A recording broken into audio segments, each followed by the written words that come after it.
Could Lamar Jackson walk in and hold it down in the middle of the season for a couple of games at some point? And the answer is yes. He's shown already that he is and the whole question about Lamar Jackson, is he an NFL quarterback? Is he accurate enough down the field to be an NFL quarterback? Because there were questions coming out of college legitimately. And the improvement that he's made from the first time you saw him to the fifth game of the preseason is a resounding yes. The evidence is a resounding yes. Is he an all-pro kind of accurate passer down the field? No, he still makes some mistakes. But is he an NFL quarterback who can throw the ball? The answer is yes. Can he come in and spell the starter if the starter gets hurt for a few games? The answer is yes, he can do it. So if you're going to only carry two quarterbacks, and the question was, could Lamar Jackson as a rookie be a viable backup? Based on what I've seen, yes, he can. Not yet, Max. No. Lamar Jackson is not ready to step in, as you say, and carry a team, even for a few games. Not yet. And I don't know what you've seen. I don't know what piece of evidence you can point to. I don't know what's happened for you to come around on that. I don't know if it's his 50% completion rate through the preseason. I don't know if it's his stellar performance in the fourth preseason of the game against what amounts to what will be plumbers going forward. In other words, not NFL players. No disrespect to these guys, but that's not the competition that Jackson would be playing against. That's not the guys he'd be going against if he ever had to fill in for Joe Flacco. And I don't do this thing, Max, where you force me to pick between RG3 and Lamar Jackson. I recognize that the Ravens, they don't have a history of carrying three quarterbacks, but that's not the question. I'm not picking between RG3 and Lamar Jackson. The question is this. Should the Ravens move on from RG3 because of Jackson? And the answer to that has to be no. You need to carry three quarterbacks, even if it's the first time since 2009. Let's talk about RG3 for a moment. He's shown that he is a capable backup in the NFL. While Lamar Jackson is completing 50% of his passes, RG3 is out here completing 65% of his passes. While Lamar Jackson has a quarterback rating in the 70s, RG3 has a quarterback rating up close to 90, 87. RG3 is undoubtedly, right now, today, the better quarterback between the two. Now, obviously, I'm not telling you move on from Lamar Jackson. They just invested a first-round pick in him. He's the quarterback of the future.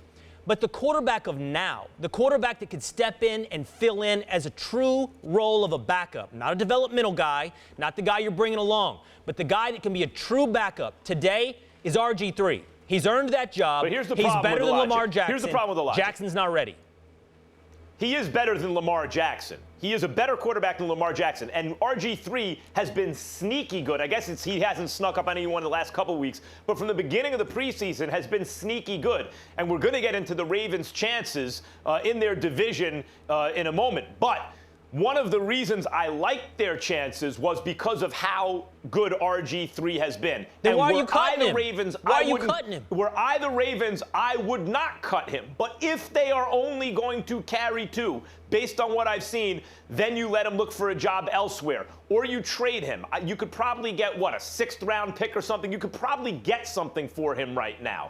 He has been good. That is true. But if Joe Flacco's been great, and if Joe Flacco went down early in the season, then any kind of Super Bowl aspirations for this team behind RG3 realistically have gone out the window. In other words, RG3 hasn't been so good that you believe he's going to be the quarterback to your Super Bowl winning team.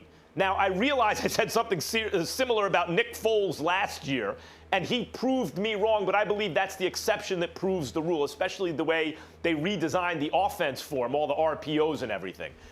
If Flacco is missing, forget about the Super Bowl or extended playoff run anyway. Even if that's the case, then who do you want to develop with these reps? RG3? No, you're going to develop your guy. You say, well, that makes him a developmental guy. Really, what we're talking about is if Joe Flacco misses 2 or 3 games at some point in the season, do you have a guy on the bench who can keep you 1-2 or 2-1? In other words, not go 0-3 during that stretch. Based on what I've seen from Lamar Jackson, I believe he can do that. Max, he is NFL backup caliber right now. He was completing 40. And this comes as such an insult to Lamar Jackson, and it isn't, because I wish nothing but the best for his future. But I'm talking about the now, man. And he was completing 40%. 4-0.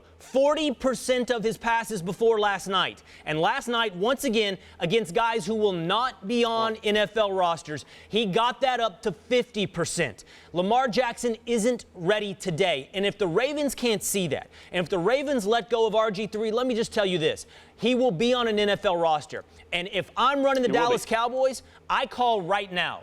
I want RG3 on the Dallas Cowboys backing up Dak Prescott. Cooper Rush has been awful, throwing 4 interceptions, 2 per game. RG3 would be a perfect fit behind Dak, and if the Ravens are dumb enough to let go of RG3 for now, I hope the Cowboys are smart enough to pick him up.